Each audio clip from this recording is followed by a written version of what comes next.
Zombie apocalypse.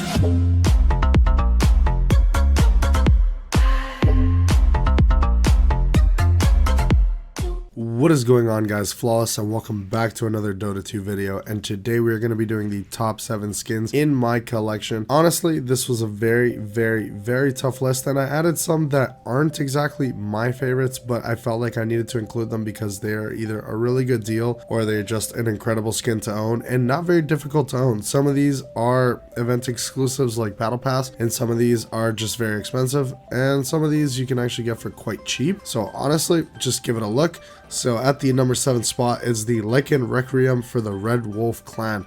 Honestly, this is like a 60-cent skin. It just released a couple weeks ago. It is honestly one of the best Lichen skins around. Lichen has always been lucky to get some really cool skins, and honestly, you can mix and match it, and this set can look even better. But honestly, as it is, it looks incredibly insane for really cheap. I'm very impressed with the way the artist did it, and honestly, for Lichen, which is not a very played hero right now in the meta, it's a really cool skin. So coming in at the number 6 spot is Anti-Mage with the Shadows of the Forgotten Plains. So this was actually a Halloween skin, and this skin is honestly very easy to get. I think it's still a couple dollars, very cheap, and you can add the blades to it. You can add a bunch of different things. I wanted to include the Anti-Mage Arcana. It's not that great. Like, the persona is just not that great. Honestly, it doesn't have a lot of effects on it. It's very plain, it's very boring, and a lot of people have always been complaining about it. I just felt like it wasn't the right call to include it, but for now, this one's just a really cool skin that you guys can get your hands on for quite cheap, and it is one of my favorites as it is.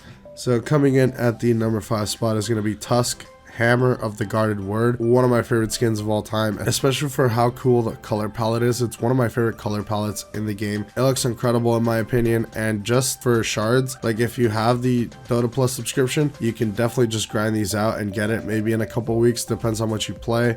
And there's a lot of other skins that are really cool with Dota Plus. Honestly, I'd highly recommend it. I've always had it.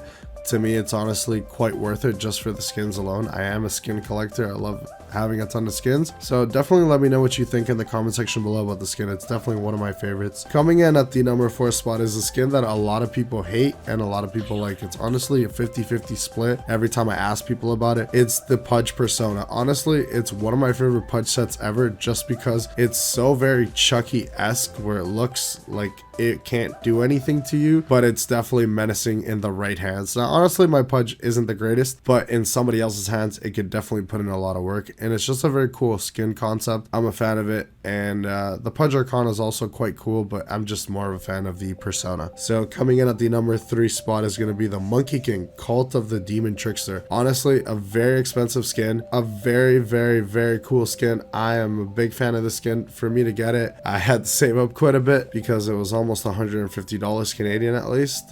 It's one of my favorite skins. I'm a big Monkey King fan, and honestly, Monkey King doesn't have the greatest set of skins in my opinion. Maybe one of your favorite pro players ends up repping the skin. I know Miracle runs it, I know Ame runs it. It's a very cool skin. Definitely let me know in the comment section below if you guys are a fan of this. So coming in at the number 2 spot is going to be the Drow Arcana, the Dread Retribution.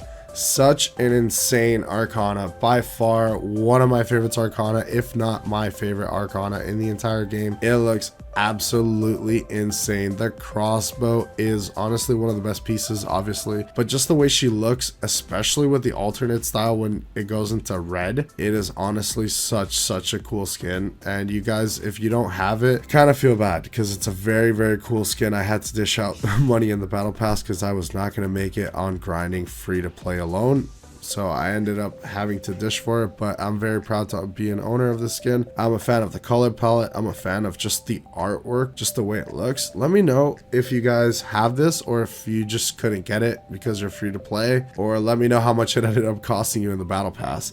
I definitely like to know.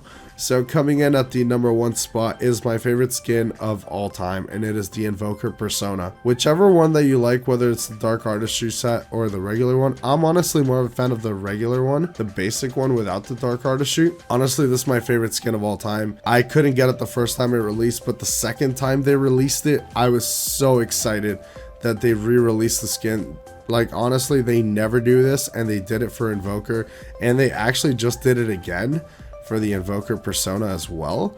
So you guys can definitely go to the store. It's about $150, give or take, depends on your currency. Honestly, if at the time I would have seen this offer, I would have definitely went for it just because it's my favorite skin. But you guys let me know in the comment section below what you guys thought of this list, and if you guys want me to make more lists on different skins that I have, definitely let me know. And let me know down which one was your favorite that I have, or which one is the favorite that you have and that I should have included in this video. I will see you guys in the next video. Thank you so much for supporting the channel. Take care, guys.